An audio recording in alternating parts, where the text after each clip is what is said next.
નમસ્કાર, આપ જોઈ રહ્યા છો જેકેએસ ન્યૂઝ ગુજરાતી। વાત કરીએ તો પ્રદેશ કોંગ્રેસ પ્રમુખ શક્તિસિંહ ગોહિલ જૂનાગઢના પ્રવાસે।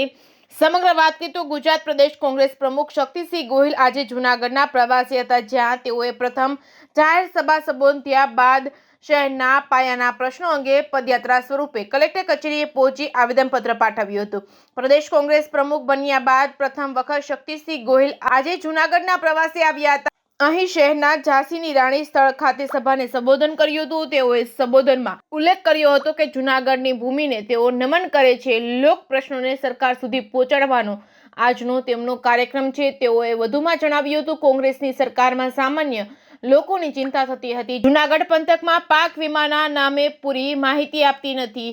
મોંઘવારી બેફામ બની છે। હાલના સમયમાં આંતરરાષ્ટ્રીય બજારમાં ગેસની કિંમત ઘટી જતા ગેસના બાટલાની કિંમતમાં વધારો થયો છે। કાળા ધન અને 15 લાખ બેંક ખાતામાં જમા કરવાના વાયદાઓનું કાંઈ જ થયું નથી। હું હિન્દુ છું, પરમ તત્વ એક છે। ખાસ વાત તેઓએ જણાવી હતી કે મોક્ષ પ્રાપ્ત માટે ભગવાનની પ્રાર્થના હોય છે, મત માટે ન હોય, અને કામના નામે મત હોય, રામના નામે ન હોય। સંબોધન પૂર્ણ થયા બાદ ઝાંસીની રાણી સ્થળથી કલેક્ટર કચેરી સુધી પદયાત્રા સ્વરૂપે તેઓએ કાર્યકર્તાઓ સાથે કલેક્ટર કચેરી પહોંચ્યા હતા અને શહેરના પાયાના પ્રશ્નો બાબતે આવેદનપત્ર આપી રજૂઆત કરી હતી। સભા સ્થળે પહોંચ્યા અને પૂર્વ પ્રદેશ કોંગ્રેસ પ્રમુખનું સક્કરબાગ નજીક કાર્યકર્તાઓ દ્વારા ફૂલહારથી સ્વાગત કરવામાં આવ્યું હતું। આ તકે 22મી જાન્યુઆરીના અયોધ્યા પ્રાણ પ્રતિષ્ઠા મહોત્સવ અંગે કોંગ્રેસના સ્ટેન્ડ અંગે નિવેદન આપ્યું હતું। Reporting by Raju Pandya, Keshod. જૂનાગઢ ખાતે અમારો કાર્યક્રમ એ સ્થાનિક લોક પ્રશ્નોને સાંભળવા માટેનો અને કાર્યકર સંવાદ।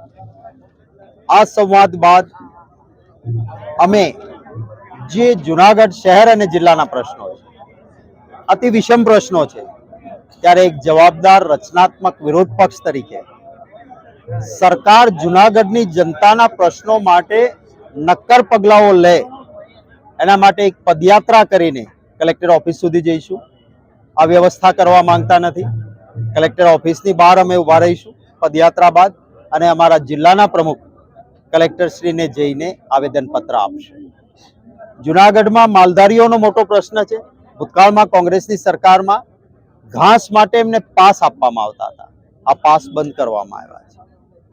જૂનાગઢ શહેરમાં ભારતીય જનતા પાર્ટી સાથે મેળાપણું કરનારા લોકોએ આડેધડ દબાણો કરેલા છે અને પરિણામે પાણીના વહેણ પણ રોકાયા છે। થોડોક વરસાદ પડે અને પાણી જૂનાગઢમાં નાના વેપારીઓ, ઘરમાં રહેતા લોકોને તકલીફ પડે છે। ખરા અર્થમાં જે ગ્રાન્ટ અમારા ધારાસભ્ય ભીખાભાઈએ પૂછેલા પ્રશ્ન પ્રમાણે 7,700 કરોડ અહીંયા આપવામાં આવી, પરંતુ ભય મુક્ત ભ્રષ્ટાચારમાં એ પૈસા ખવાઈ જાય છે અને રસ્તા, નળ, ગટર અતિશય ખરાબ પરિસ્થિતિ। ખેડૂતોને અતિવૃષ્ટિમાં પારાવાર મુશ્કેલી થઈ છે। માલધારીઓના માલઢોર તણાઈ ગયા છે। યોગ્ય વળતર હજી સુધી મળ્યું નથી। મોંઘવારી છે। રાજસ્થાનમાં ચૂંટણી ટાઈમે 400માં ગેસનો બાટલો, તો આટલા વર્ષોથી ગુજરાતના લોકોને 1100માં કેમ લૂંટાય છે? આનો જવાબ ભારતીય જનતા પાર્ટી આપવો પડે એવું લોકોની વાયકા છે। લોકો કહે છે કે શા માટે અમે મોંઘવારીનો માર ઝીલીએ? શિક્ષણ મોંઘું, સામાન્ય માણસને સાંથણીની જમીન નહીં, માલધારીઓની સમસ્યાઓ, જે આમ જનતાના પ્રશ્નો છે અમારા આવેદનપત્રમાં સાંકળેલા છે અને એ આવેદનપત્ર આજે આપીશું। ખાસ કરીને શક્તિસિંહ જોવા જાય